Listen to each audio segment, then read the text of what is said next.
Tive o prazer de ser apresentado no decorrer da semana. Cheguei aqui, estava assim, um momento de oração do qual eu participei e recebi esse convite para vir ser o preletor da noite e pregar a palavra para a igreja, tá? Então, o que eu quero deixar bem claro aqui é o seguinte: por ser Dia dos Pais, eu vou falar sobre o Pai, só que sobre o Pai não terreno, o Pai Celestial, que diz para a gente que o pensamento dele não é o nosso pensamento. Os pensamentos deles estão muito acima, além da nossa imaginação. Então, obviamente, que o pensamento de Deus é confrontante com o nosso pensamento, porque nós pensamos dentro daquilo que nos convém, dentro daquilo que não nos tira da nossa zona de conforto, dentro daquilo que não nos entristece. Nós queremos o quê? Sermos comodistas e simultaneamente abençoados. E Deus não age dessa maneira. É verdade. As coisas de Deus são completamente diferentes da nossa linha de raciocínio. Então, igreja, eu vou falar exatamente sobre o Pai. Mas como as coisas de Deus são sobrenaturais, tudo de Deus é diferente da gente. Eu pergunto a você, qual é o pai terreno que não daria a vida pelo seu filho? Nenhum de nós, numa situação de emergência, de calamidade, seja ela de que natureza for, se depender de darmos as nossas vidas pelos nossos filhos, nós não pensaríamos duas vezes. Amém, igreja? Amém. Mas Deus é diferente. Ele vem na contramão da nossa linha de raciocínio. Deus muda completamente a configuração do nosso conceito humano. Por quê? Porque Deus, Ele usa as coisas que não são para confundir aquelas que são. Se você quiser entender Deus dentro da tua visão, da tua ótica humana, terrena, você nunca vai entrar na frequência do divino. Porque nós, para entendermos a Deus, nós temos que estar debaixo da unção do seu Santo Espírito, para que nós possamos ter nossa visão espiritual dilatada, nossas ceras espirituais arrancadas, para que a gente possa verdadeiramente entrar na sintonia fina do Criador do céu e da terra. Amém, igreja? Amém. Então nós vamos falar hoje de um pai que verdadeiramente, à luz da ótica humana, tomou uma decisão que chocaria qualquer um de nós. Quem é que conhece um pai terreno que teria coragem de pegar o seu filho amado, seu único filho, e entregar para que fosse açoitado, para que fosse humilhado, para que fosse cuspido, para que fosse transpassado, para que fosse todos os sofrimentos, todas as torturas que um ser humano provavelmente não suportaria a metade que ele suportou, para poder salvar a todos nós que aqui estamos e os que estão ausentes também, em nome de Jesus. Porque Deus, Ele não faz acepção de pessoas. O sacrifício de Jesus não foi para um determinado grupo. O sacrifício de Jesus foi para toda a humanidade. Seja dessa humanidade pessoas boas, pessoas más, pessoas ruins, não importa. O sacrifício foi feito em nosso benefício. Amém, igreja? Amém. Então vamos ler a palavra de Deus. Está no livro de Isaías, no capítulo 53, o versículo 10. E vamos ver como é que esse Deus maravilhoso, como é que Ele age diferente da gente, como é que Ele vem na nossa contramão, ou nós que estamos na contramão dele, em nome de Jesus. Isaías 53, versículo 10. Todos encontraram? Amém? Amém. A palavra diz o seguinte: todavia ao Senhor agradou moê-lo, fazendo enfermar, quando dera ele a sua alma como oferta pelo pecado. Verá a sua posteridade, prolongará os seus dias, e a vontade do Senhor prosperará nas suas mãos. Amém, igreja? Amém. Poder assentar em nome de Aleluia. Jesus. Glória a Deus. Aleluia. Glória a Deus. Verdade. Igreja,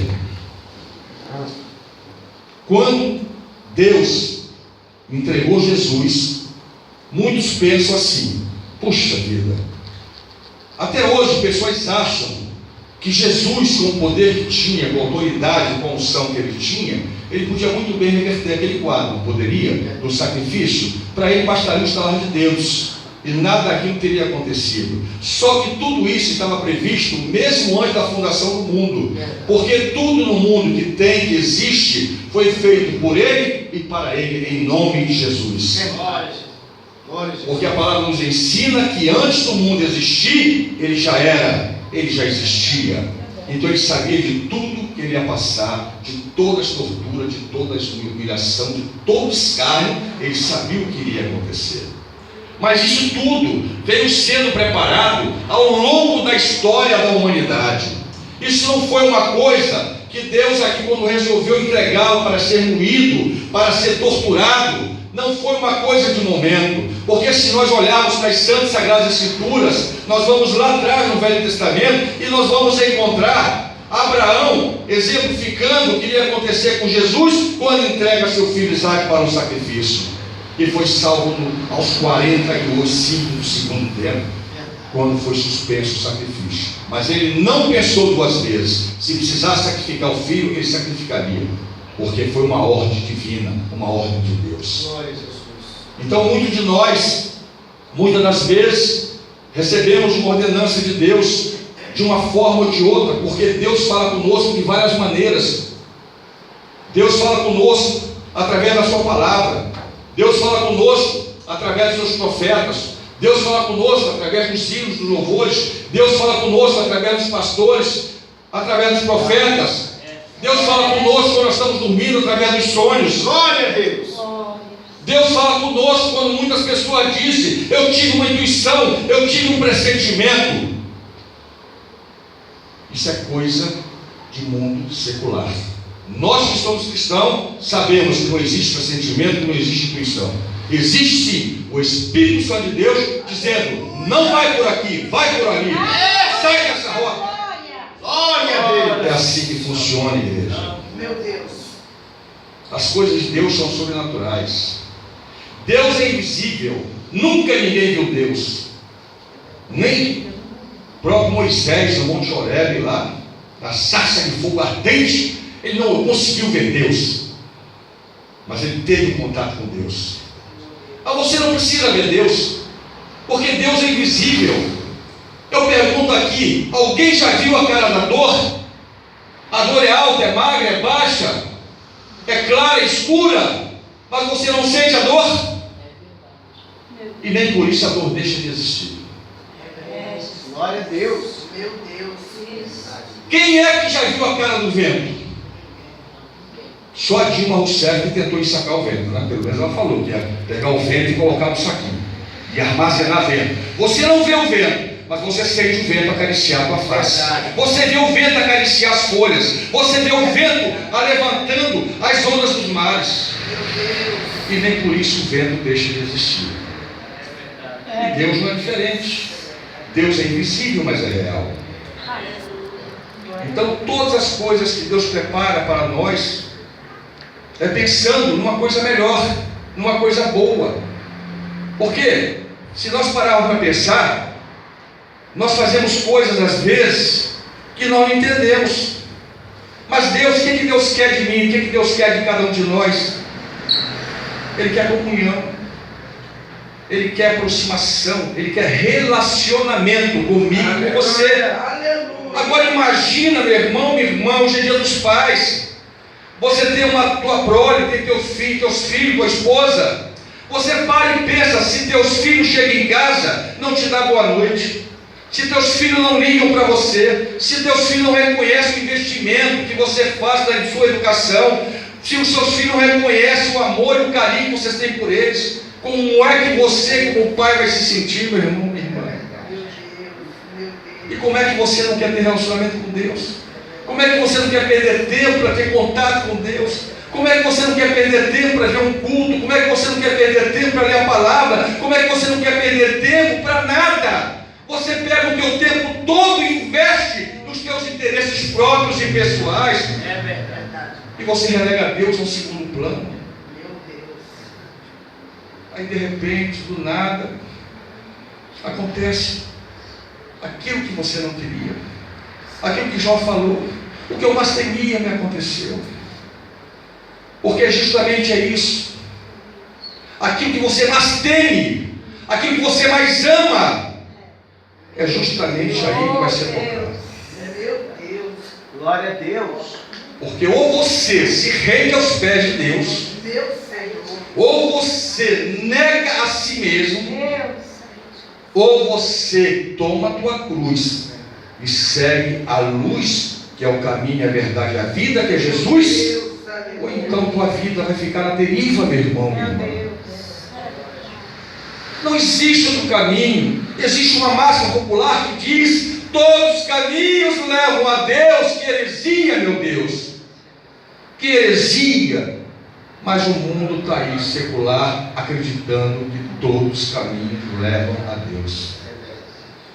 Aí você chega com uma pessoa do mundo secular e pergunta: meu irmão, você tem religião? Tenho. Qual é? Eu sou espírita. Às vezes eu vou na igreja, às vezes eu vou aqui, vou ali, vou acolá. O cara tem 10 religiões e não tem nenhuma, porque ele não tem Deus. Ele não tem nada. Não tem nada. E aonde ele deveria ter, ele não quer ir. Ele não tem paciência. Porque todo mundo acha que o crente veio ao mundo para sofrer, que o crente é uma pessoa amargurada, que o crente é uma pessoa triste, problemática. Não é nada disso não, igreja. Nós somos alegres, felizes. Nós temos dentro de nós algo que ninguém tem. Aquele que habita em nós, que é maior que o mundo. Aquele que diz: agindo eu, quem impedirá? Se eu sou por ti, quem será contra ti? Nenhuma arma forjada contra ti prevalecerá, porque eu estarei diante de ti. Basta para isso que você separe o precioso do vil. E eu te purificarei, eu te deixarei branco como a neve. Glória a Jesus. Meu Deus. A palavra diz que o crisol prova a prata e o fogo prova o ouro. O ouro é o metal mais precioso da face da terra, mas ele só passa a ter valor depois que ele passa pelo fogo. Porque é só quando ele passa pelo fogo que as suas impurezas descem e a sua preciosidade sobe. É verdade. E conosco não é diferente, igreja. Nós temos que passar pelo fogo. É isso aí. Se eu não passo pelo fogo, eu não estaria aqui. Eu estava no bem bom, estava no mundão, tinha tudo que eu queria, ganhava dinheiro fácil, carro do ano, ia para onde eu bem entendia. Mas Deus tinha um propósito na minha vida, como tem na vida de cada um de nós. Aleluia. E quando eu achei que eu estava abafando, quando eu achei que eu era o cara, aí chegou o momento do acerto de contas. Deus me trouxe aonde Ele queria. Ele me botou ali, me quebrou igual arroz de terceira. Me deixou sem dinheiro de passagem, me deixou sem dinheiro para comer, sem nada. Toda aquela minha arrogância, aquela minha prepotência, toda foi por terra. É assim que Ele faz. Vocês já viram a cana na moenda como Ele faz? Moe uma vez, sai o caldo, moe a segunda, moe a terceira, e é assim que Deus faz. Nós temos que passar pela moenda, igreja. Nós temos que passar, porque nós somos barro e Ele é oleiro. É Ele que faz e refaz. Muitas das vezes você tem tua vida quebrada, igual um vaso de barro, toda estilhaçada. Aí você olha assim e diz: poxa, aquela velha frase típica: cheguei no fundo do poço.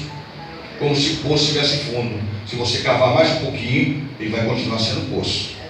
Ele não tem fundo. Mas aí Deus pega e restaura você.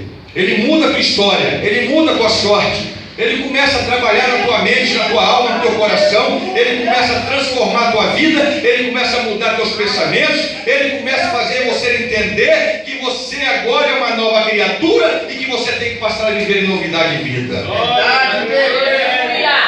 Mas para isso, ele precisa, todavia, se agradou o Senhor fazendo enfermar, quando der a ele a sua alma como oferta pelo pecado, e verá a sua posteridade, e prolongará os seus dias, e a vontade do Senhor prosperará nas suas mãos.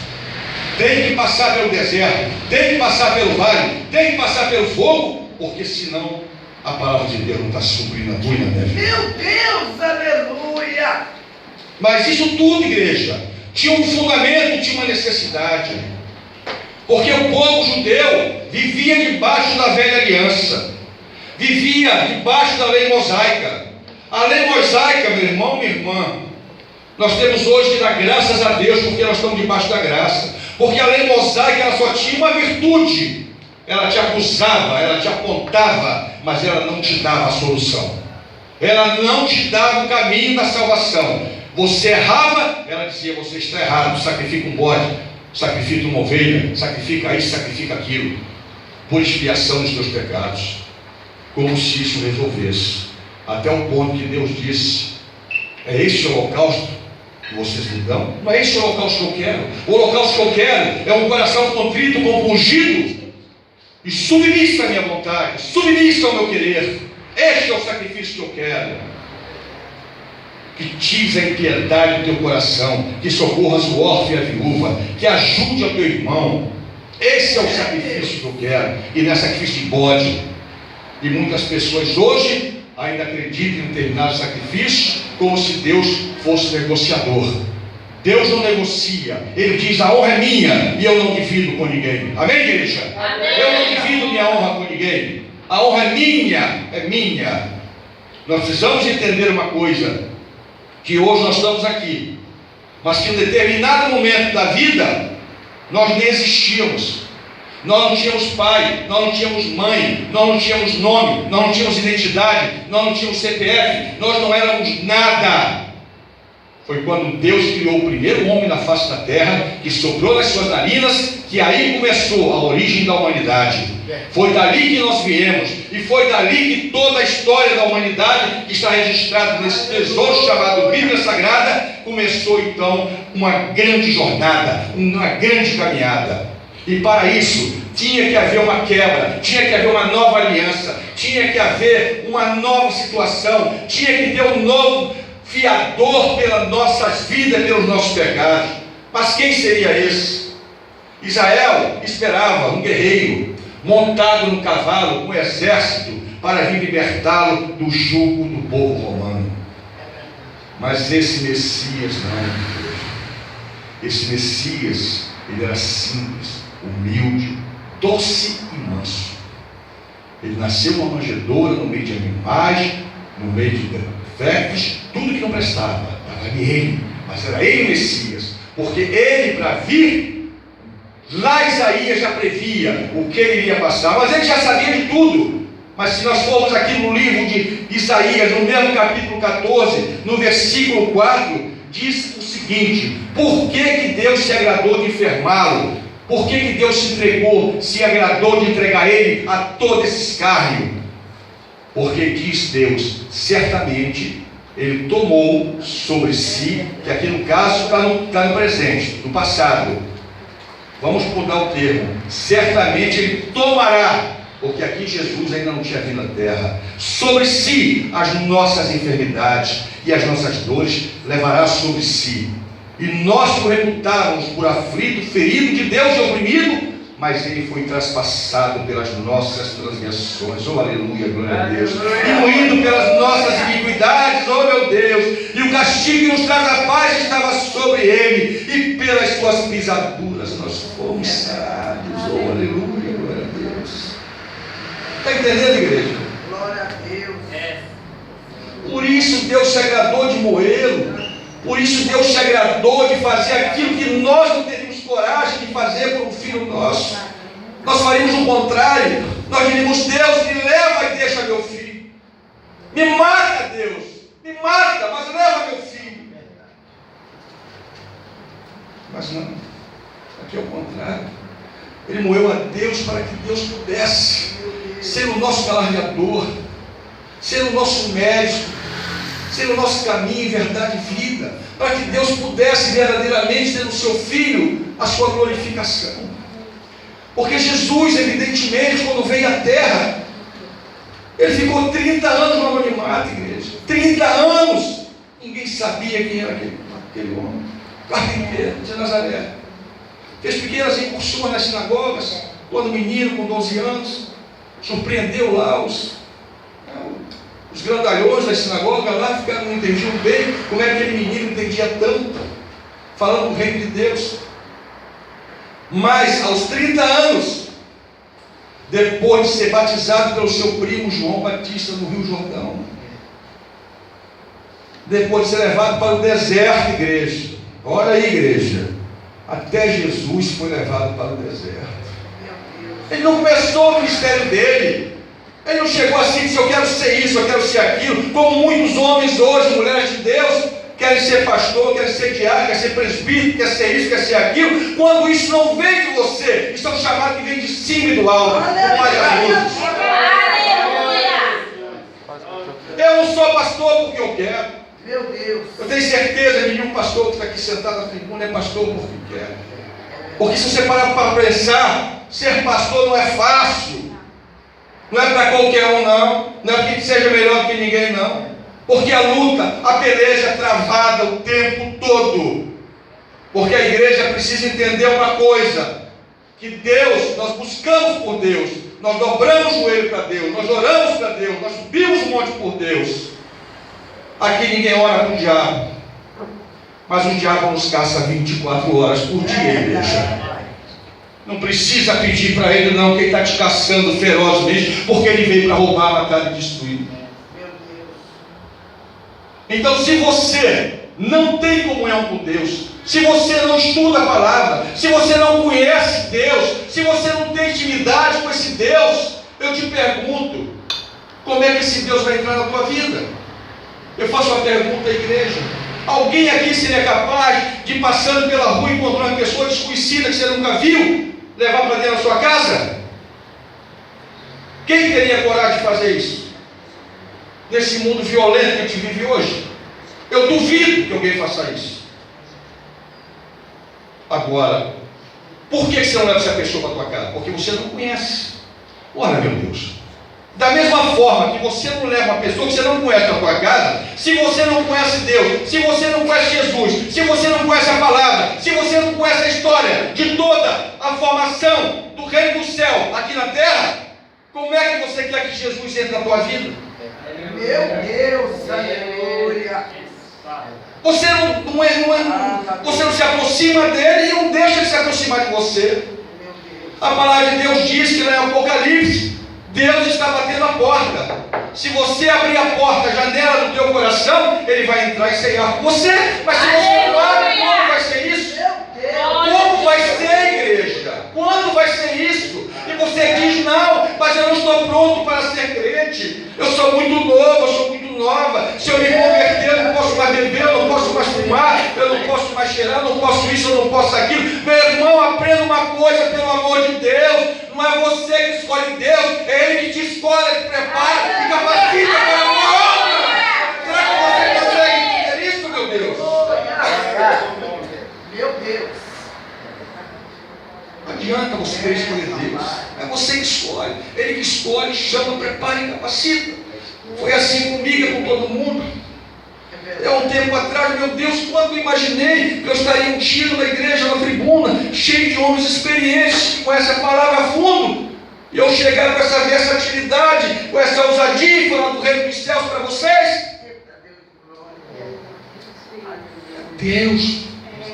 Deus dá de graça, não pede nada em troca, igreja, não pede nada. A única coisa que Deus pede para mim e para você é que você tenha comunhão com Ele,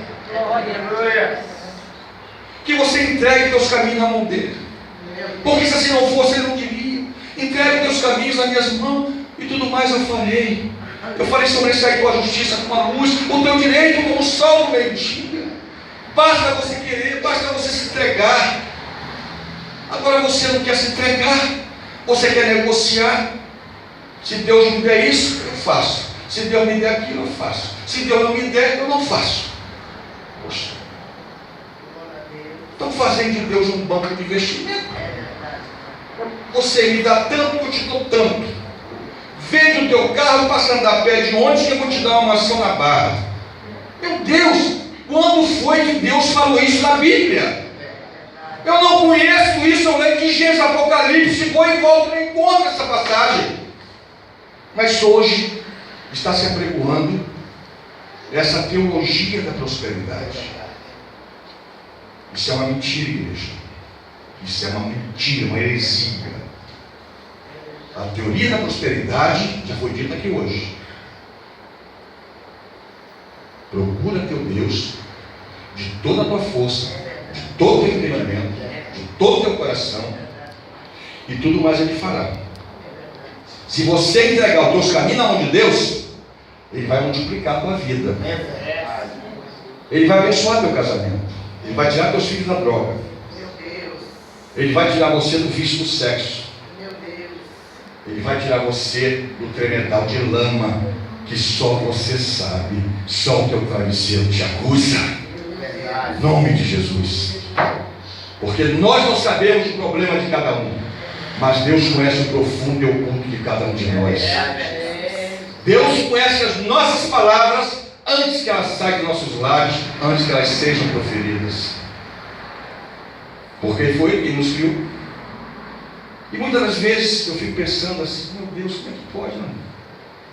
Todo carro, quando sai da concessionária, ele tem um manual, não tem, do fabricante? Como é que liga o motor, como é que é isso, como é que é a ignição, como é que é isso, como é que é aquilo. Vocês são mulheres. Quem sabe fazer bolo aqui? Levanta a mão, mulher. Ô, glória a Deus. Gente, quanta boleira está aqui. Eu Vocês fazem bolo sem receita? Fazem? Tem receita, não tem? Não, você já sabe de cabeça, algumas já sabem de cabeça. Porque estudou a receita. Não é assim? Todo médico, todo remédio, não tem a bula? Tem a bula. Oh, Deus. Aí eu fico me perguntando, Deus, como é que todo carro tem manual? Todo bolo tem receita? Todo remédio tem sua bula? E a maioria da humanidade vive sem procurar entender a sua origem, de onde veio, para que veio e para onde vai depois de morto. As pessoas não estão nem aí. As pessoas querem carnaval, querem samba, futebol, querem Olimpíada, querem isso, querem aquilo. Estão aí no mundo da lua, do leilão. E Jesus está, ó, batendo a porta. Ele está chegando, ele está voltando. Aí na hora que ele chegar sobre as nuvens e a última trombeta tocar, não adianta se arrepender, não adianta pedir perdão, porque o arrependimento tem que ser antes. Se você está fazendo alguma coisa que no teu foro íntimo você sabe que você está errado, que aquilo que você faz não é correto, meu irmão, minha irmã, te arrepende enquanto é tempo. Muda a tua ótica. Sai de cima desse pedestal de autossuficiência que eu já vivi um dia. Muda o foco da tua visão. Muda essa tua convicção tão estabelecida em você mesmo. Porque nós não somos ninguém sem Deus, mas Deus sem nós. Ele é Deus. Ele é Deus. Glória a Deus. Se você não quer, tem outro que quer. Se você não faz, tem outro que faz. Se não tiver quem faz, Deus chama, prepara, capacita e bota para fazer a boa obra. Não adianta. Ninguém é substituível, ninguém é perfeito, ninguém é melhor que ninguém. Eu fico imaginando Jesus quando veio à terra, cheio de poder, cheio de unção, autoridade, ele podia fazer o que ele quisesse. Mas Jesus andava onde? No meio das prostitutas, cobradores de impostos, pecadores, pessoas corruptas, prostitutas.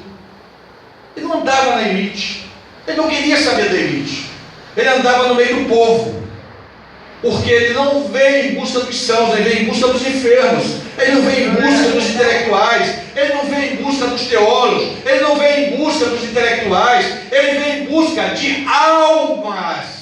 Almas! Glória a Deus. Aleluia. E nós, na mão de Deus, somos apenas instrumentos vivos para fazer o que Ele fez. Resgatar almas.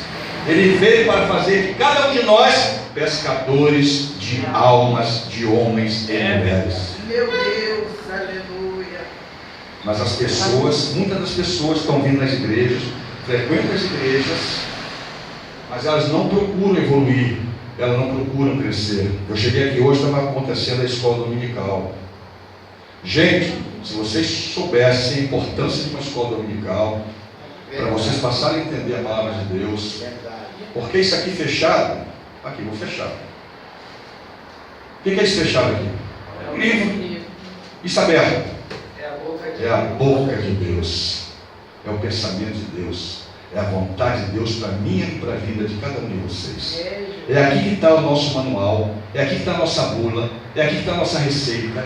É aqui que está a nossa química. É aqui que está o nosso início, o nosso meio e o nosso fim. Não tem outro caminho, não tem outro jeito, não tem outra fórmula mágica. Deus está chamando a todos nós para que nós mudemos a nossa concepção, para que a gente saia desse mundo de ilusão que muitos estão vivendo.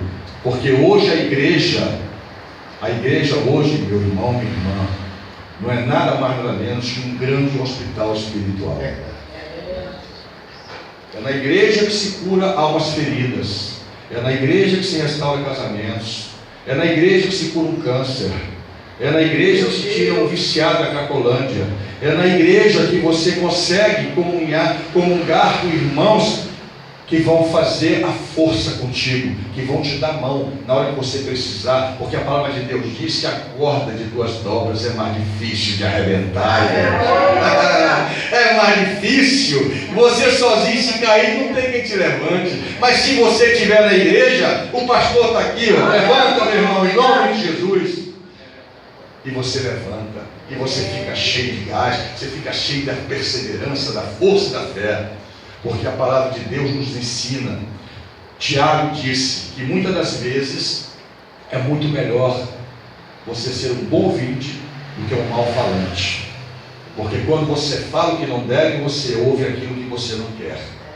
Agora, quando você fala aquilo que você sabe, aquilo que você conhece, aquilo que Deus colocou no teu coração, você não tenha dúvida. Almas serão alcançadas, vidas serão libertas, milagres acontecerão. Então, igreja, o que eu quero dizer a vocês, o tempo está acabando. A gente não começa a falar de Deus, é uma coisa impressionante, né, pastor? Se deixar, vir uma vigília. Eu, quando começo a falar de Deus, para mim, não consigo parar, é difícil. Eu fico ali me segurando e tal. Eu, quando era crente novo, né, cheio de empolgação. Aí, quando me dava a oportunidade, eu agarrava o microfone e ficava puxando meu pai aqui atrás. Eu não entendia. Eu queria falar. Eu não conseguia parar. E puxava o meu pai do tó. Aí eu não parava, vai dar um pico na cara. Aí sim, aí eu parava. Para vocês terem uma ideia, como é gostoso falar do reino de Deus. Porque é tanta coisa, é tanta novidade para falar, é tanta coisa. A gente quer falar tanto, né, pastores? Quer falar tanto, quer passar para vocês informações que a gente sabe, não que seja melhor, porque a gente como é que eu vou dizer, meu Deus? A gente come isso aqui como se fosse